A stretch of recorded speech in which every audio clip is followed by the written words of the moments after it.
So I may be a lot of things. I may be chubby. I may be inconsistent on YouTube. But the one thing that I am consistently good at, apart from being inconsistent, is bringing you guys free Forex content. And in today's video, I'm going to be giving you the perfect beginner strategy on support and resistance. I'm going to be going over the fundamental things that you guys need to know to be masters at support and resistance. So without further ado, let's jump into the video. Before we jump into the video though, if you are new to the channel and you're interested in anything trading and you want to learn and be taught how to trade absolutely for free, this is the perfect channel for you guys. As I said earlier on in the video, I may be chubby, I may be inconsistent, but I will always teach you guys how to trade absolutely for free. So if you are interested in learning how to trade, if you're a beginner or an intermediate trader and you want to learn free strategies, free trading advice from myself, a profitable trader, then all you're going to have to do is subscribe to this channel.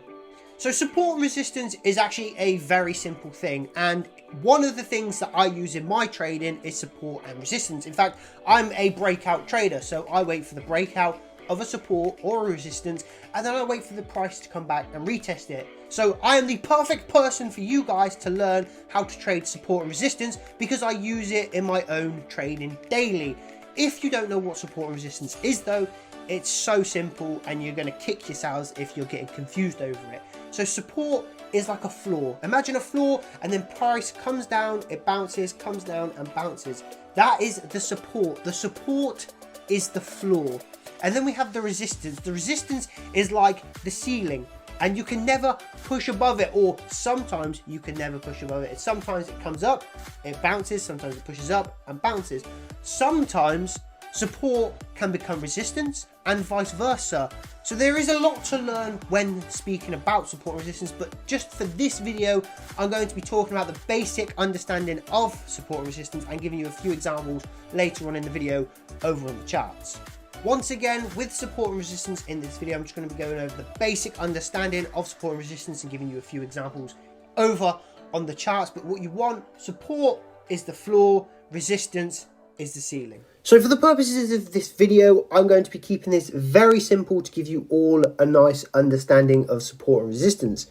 So as said before, support is always the floor, and then resistance is always the roof. As you guys can see, the bottom line is the support, the top line is the resistance. But sometimes you can get support and resistance. So sometimes a support zone, so the floor, could become a resistance zone, and so on and so forth. And the same can happen with a resistance zone. Sometimes it can come up, it can consolidate, it can break, and then retest. And then that same resistance has now become support.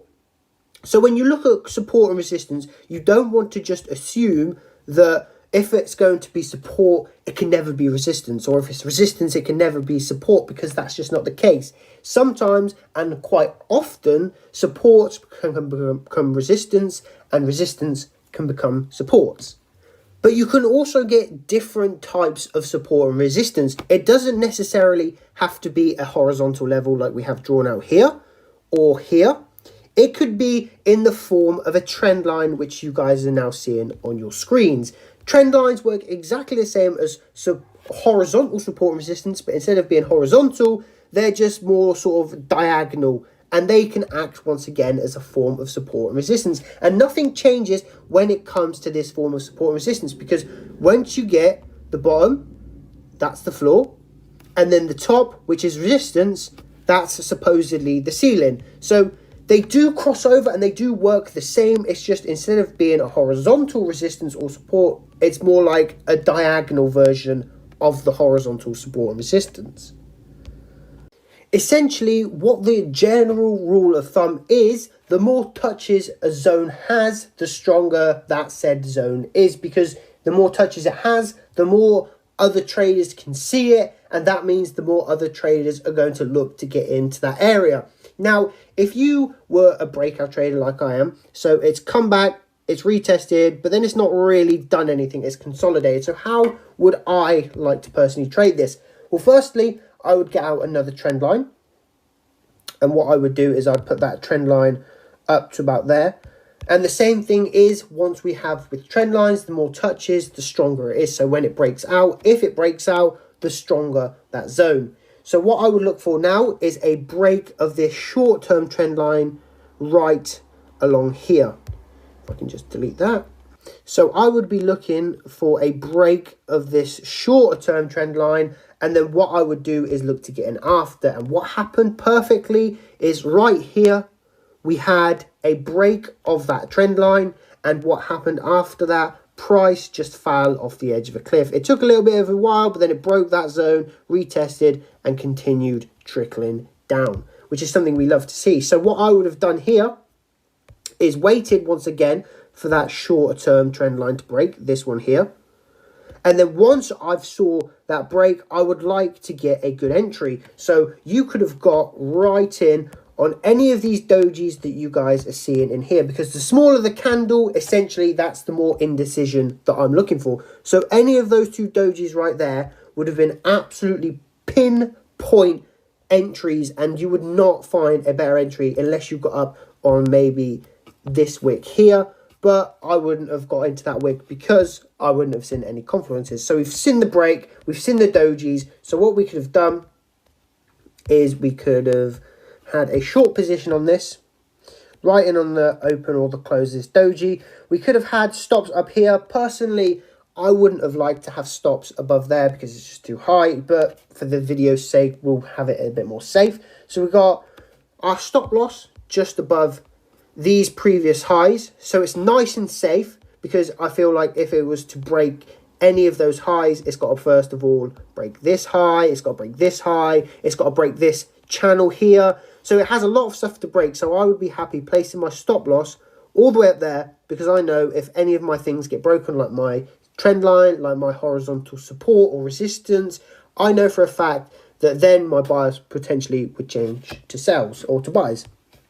Targets, it doesn't really matter what you target. You always want to go for at least a 1-to-1. So you could try and get a 1-to-1 at this zone here, which would be about there.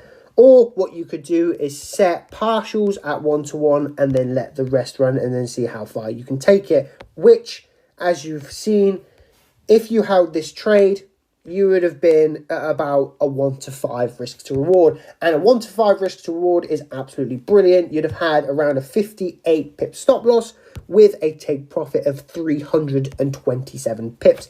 Once again, a very, very simple strategy that can be used so effectively. And it's not complicated at all. We waited for the break of here. And then what we wanted to do, nothing was really happening in this price zone right there. So what did we do? We waited and we waited and we drew in a counter trend line. That's what that's called there. And that was acting as support. Once that got broke, we got our entry right in there, and then we just watched price absolutely fall off the edge of the cliff, bringing you in 300 pips and a 1-to-5 risk to reward ratio. But thank you all for watching. If you are new to the channel and you want to continue learning how to trade absolutely for free, make sure you subscribe. If this video has helped you in any way, shape or form, make sure you give it a thumbs up. It does help me out and it does help the channel out. And let me know in the comment section below, what video do you guys want to see next time? But have a fantastic day. Take care. This is Luke and I'm signing out. Peace.